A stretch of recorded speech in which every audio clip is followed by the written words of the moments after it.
It was early October of 2018 when my boyfriend, Daniel, and I were driving cross-country from Arizona to North Carolina.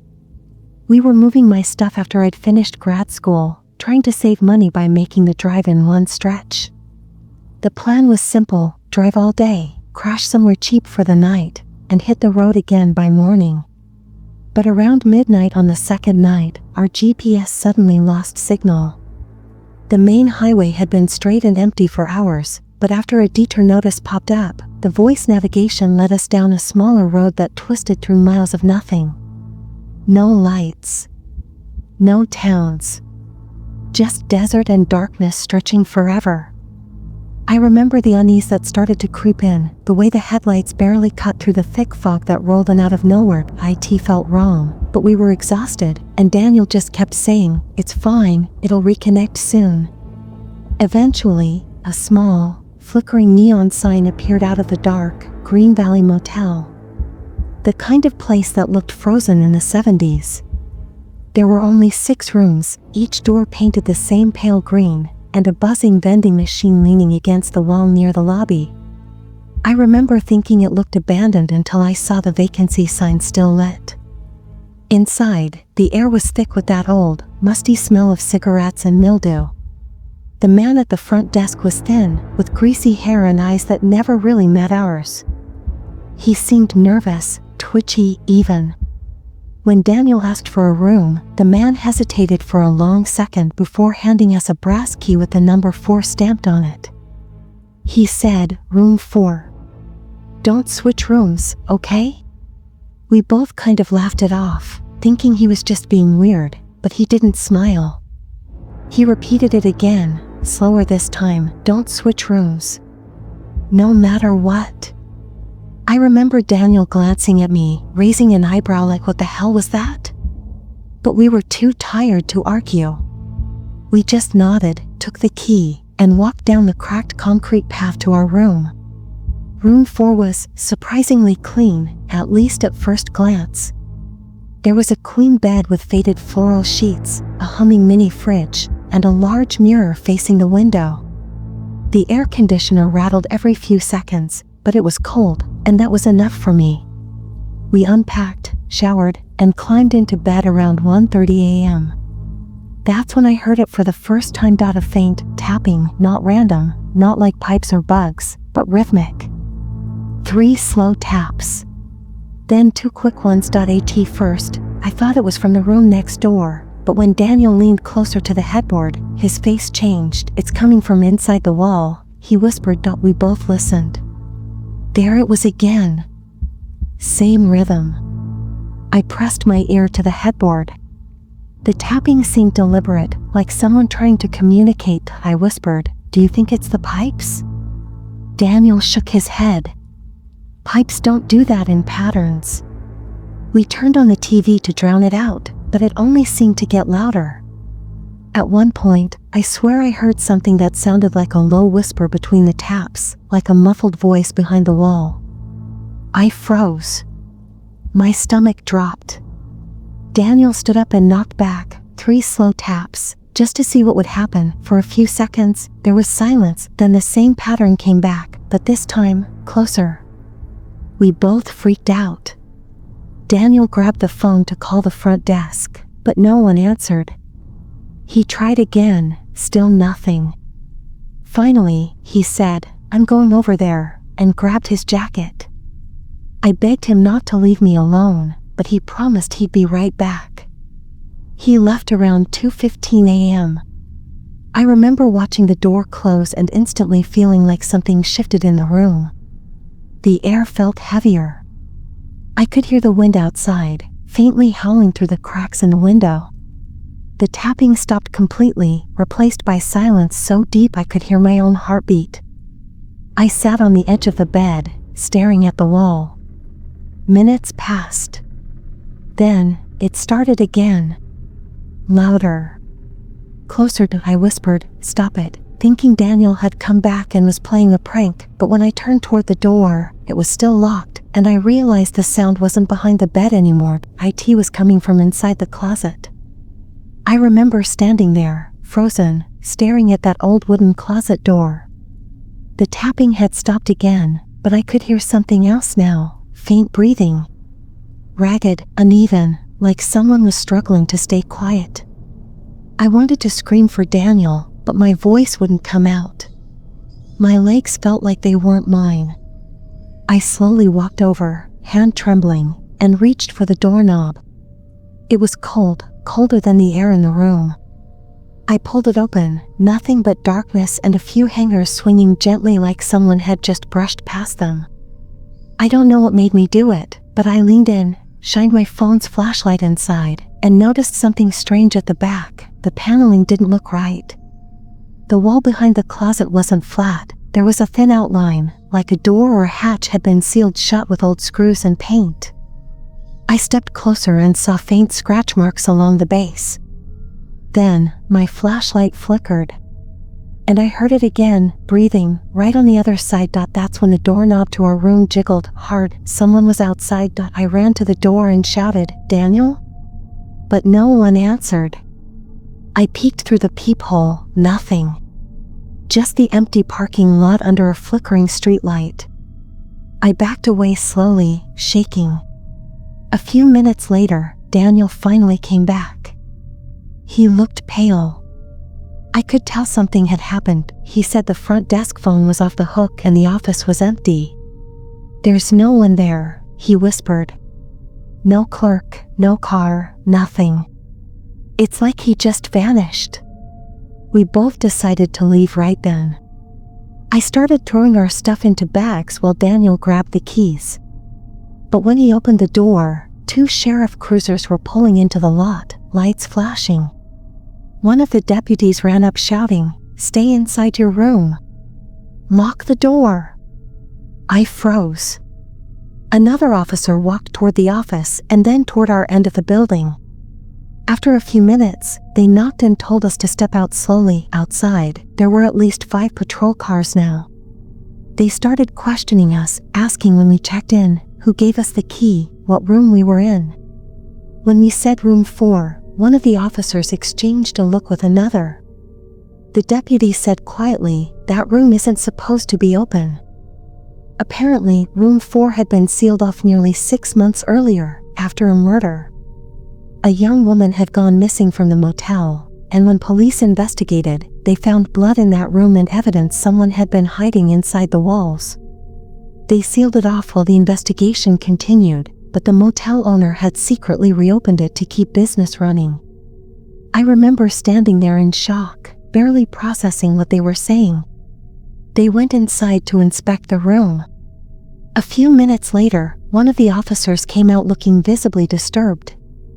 He said they found a crawlspace behind the closet, hidden between the walls. Inside, there were blankets, food wrappers, and a small hole drilled through the plaster, right behind the headboard where we'd been sleeping. They believed someone had been living in there, watching us. Listening, when they told us that, I felt like my insides turned to ice. I could still feel that presence, that breathing, behind the wall. The police took our statements and told us to find another place for the night. We drove to the next town in complete silence. I didn't sleep for days after that. Sometimes, I still hear that tapping sound when everything's quiet. 3 slow taps. Then 2 quick ones. I know it sounds crazy, but I swear, I think whoever was behind that wall that night, they knew we weren't supposed to be there. It was early March of 2019 when I checked into the Ridgeview Suites in Dallas for a week-long business trip.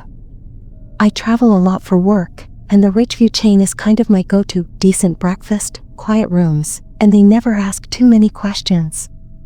I was supposed to be in town for 6 nights, working long days at a client's office. My only goal was to sleep, shower, and survive until the flight home. The first morning, everything seemed normal. I woke up around 7:30, made coffee, and opened the door to grab a newspaper from the hallway. That's when I first saw her, the maid. She was standing a few doors down, pushing one of those big metal carts with towels and cleaning sprays. Mid-40s maybe, small frame, dark hair pulled back tightly in a bun. I remember she didn't smile when I nodded. She just stared at me for a second too long before going back to wiping down a door handle. It wasn't anything alarming, just odd. Most hotel staff at places like that are friendly, you know? They'll say good morning or at least look up. But she didn't. Just kept moving slowly from door to door, like she'd done it 1,000 times. Every day that week, she was there, always on my floor, always cleaning. Sometimes early in the morning, sometimes late at night. On Tuesday night, around 9:30, I came back from dinner and saw her again at the end of the hallway. The housekeeping cart was parked beside room 218, and she was just standing there, staring into the open doorway. No lights were on inside, just darkness. I almost said something like, "Working late, huh?" But something about the way she turned her head toward me made my stomach twist. Her face didn't move much, no smile, no expression, just slow eye contact before she walked away, disappearing into the stairwell. By the third night, I started to notice something strange. No matter what time I came or went, she was there. I even joked to myself that she must live in a hotel or something, but Thursday night was the first time I started to feel genuinely uneasy. It was around midnight. I was brushing my teeth when I heard the vacuum in the hallway. That low hum echoing through the walls. I looked at my phone, 12:03 a.m., and frowned. There's no way housekeeping was still cleaning this late. I opened the door slightly to peek out. Sure enough, there she was again. Same woman. She was moving slowly past my room, pushing her cart. The hallway lights flickered as she passed beneath them. When I stepped into the hall, she stopped. Didn't say a word. Just turned her head toward me, her face completely calm, eyes fixed on me like she was waiting for something. I said, "Are you still working this late?" She didn't respond. Didn't blink. Just turned the cart around and walked away, wheels squeaking as she vanished around the corner. I went back inside, locked the door, and told myself I was being paranoid. But that night, I couldn't sleep. I kept thinking about the way she looked at me, like she knew me. Like she was waiting for me to open the door wider. The next night, Friday, was my last full night there. I had a late conference call, didn't go to bed until almost 2 a.m. Sometime after I finally fell asleep, I woke up to a faint click. The kind of sound a hotel door makes when it unlocks from the outside. I froze. My room was pitch dark except for the blue glow of the alarm clock. I held my breath and just listened. Another click. Then, the sound of my door latch slowly releasing. I slid out of bed, heart hammering, and looked through the peephole. What I saw made my skin crawl. The maid, the same woman, was standing directly in front of my door. She wasn't cleaning. She wasn't holding any supplies. She was just standing there, staring at my door like she could see me through it. Her eyes didn't move. She wasn't breathing heavily or acting aggressive. She just stood there. I didn't even breathe. I wanted to shout, to call the front desk, but I couldn't move. After maybe 30 seconds, she leaned forward slightly, like she was listening, then turned her head slowly toward the peephole. I jumped back from the door. My whole body was shaking. I grabbed my phone and called the front desk, whispering what was happening. No one answered. I tried again and again. Nothing. After a few minutes, I looked back through the peephole. The hallway was empty. I barely slept that night. I sat in the chair by the window with the lights on, waiting for morning. When I finally went down to the lobby around 7 a.m., I demanded to talk to the manager. I told him exactly what happened, described the maid, even a room number where I'd seen her earlier in the week. The manager frowned and said quietly, "Sir, we don't have any female housekeeping staff." I thought he was joking. I said, "No, I saw her every day this week, cleaning the hall, vacuuming, pushing the cart." He shook his head again. "Our only female cleaner quit in December." "We haven't replaced her." I felt sick. I asked him to check the cameras. We both went into the small back office, where the security guy pulled up the footage from the previous night. The video showed my hallway, timestamped around 3:14 a.m., and sure enough, you could see her. The maid. Walking slowly toward my room, pushing the cart. But her face was wrong. It was blurred. Completely obscured, like someone smeared her image across every frame. The rest of the video was crystal clear, the carpet, the lights, even the numbers on my door, but her face looked like static. Then we watched her stop at my door. She reached for the handle, the door clicked, and just as she stepped inside, the footage cut to black.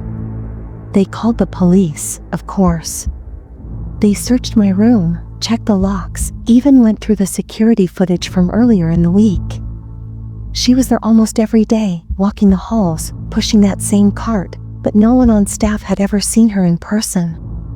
And in every single recording, her face was blurred. I checked out that morning. They refunded my stay, but honestly, I didn't care about the money. I just wanted to leave. Sometimes, when I travel now, I still catch myself watching the hallway before I go to bed. I keep the latch on, even if it's just a single night.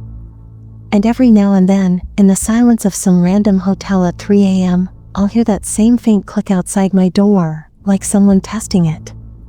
And I swear, every time I look through the peephole, for just a split second, I think I see her standing there waiting to be let in.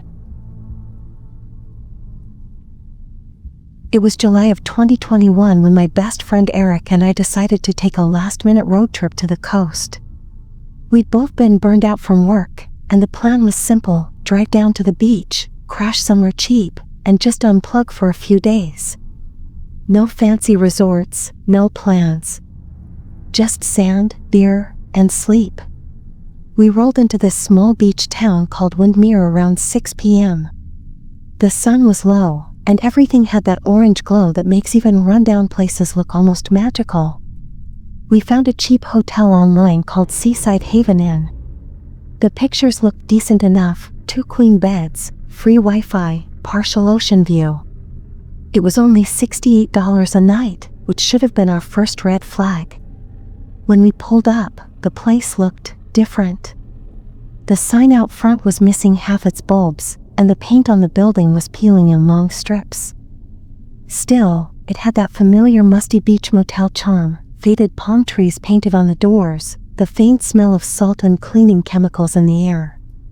Inside, the front desk clerk was an older guy with thick glasses and a white polo that looked 2 sizes too big.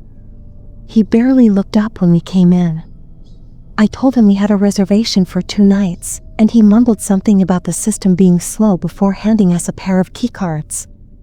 "Room 409, he said, sliding the cards across the counter. "Top floor, last one on the left. Don't worry if the keys act up, that door's been weird lately." Eric laughed. "What do you mean weird?" The clerk just shrugged. "Room 409 always acts up." He said it casually, like he'd repeated it 100 times. We grabbed our stuff, took the old elevator up, and found the room at the very end of the hall. The corridor smelled faintly of bleach and salt water, with a constant low hum from the ice machine down the hall. When I tried the keycard, the light flashed red. Then green. Then red again. Eric joked, "Guess 409's acting up." He swiped his, and the lock finally clicked open. The room itself was fine. Basic, a little outdated, but not gross. There was an old AC unit under the window, 2 beds, and that generic hotel artwork of sailboats on blue water. What threw me off was the faint chemical smell, like bleach, but stronger than normal. I figured maybe they'd just cleaned it. That night, after dinner and a few beers, we crashed around midnight. I remember drifting off to the sound of waves outside. Everything was still for a while, until I woke up around 2:30 a.m. There was this sound, soft, muffled, like someone crying. At first, I thought it was coming from the hallway.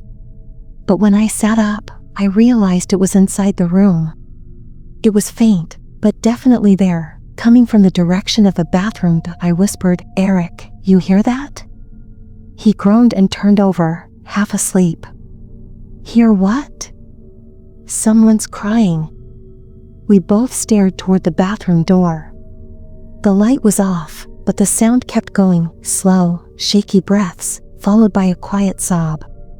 It didn't sound like a recording.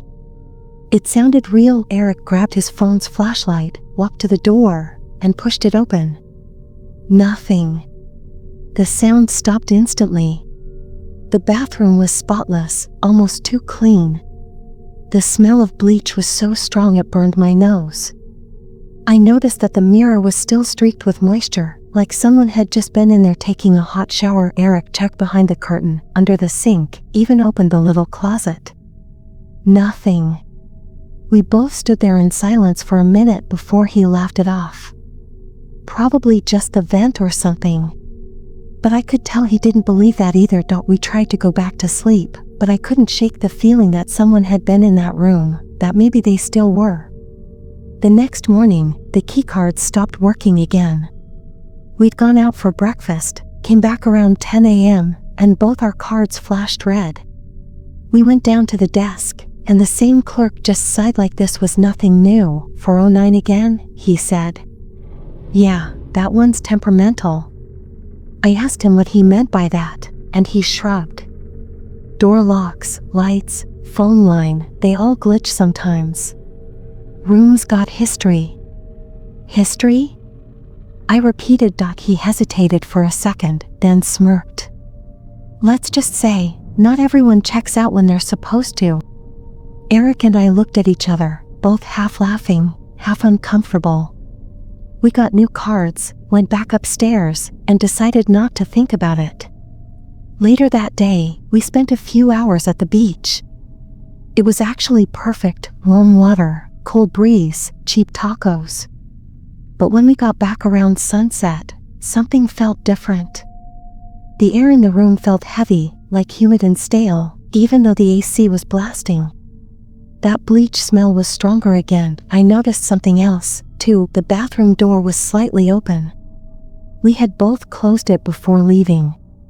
I mentioned it to Eric, but he brushed it off. Housekeeping probably came in. Except the room hadn't been cleaned. The beds were still unmade. That night, around 11, we were sitting on the bed scrolling through our phones when the bathroom light flicked on by itself. Just a faint click, then the glow spilling into the dark room. Eric froze mid-sentence. I said quietly, "Did you leave it on a timer or something?" He shook his head. We both stood there staring at that open door. After a moment, I walked over, half expecting to catch a glitching motion sensor. But as soon as I stepped inside, the light flickered twice and went out completely.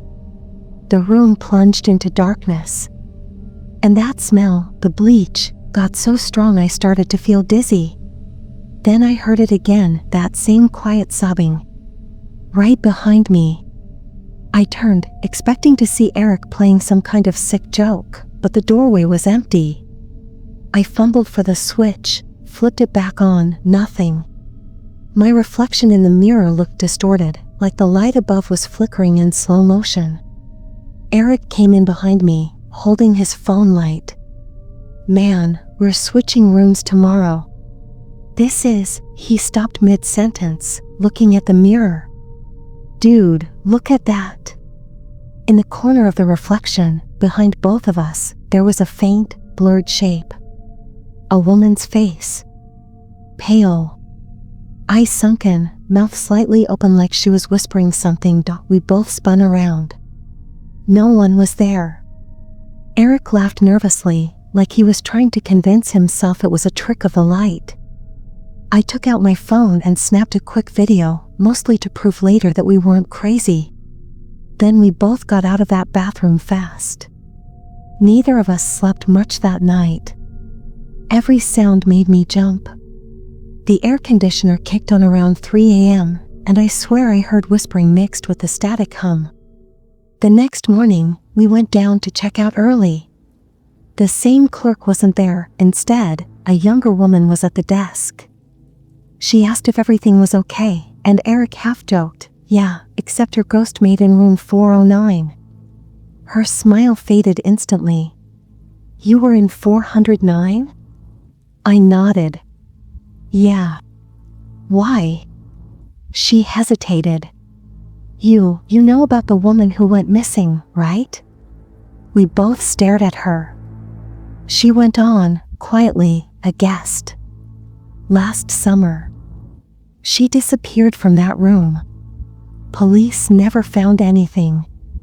They closed it off for months after the investigation, but the manager reopened it a few weeks ago."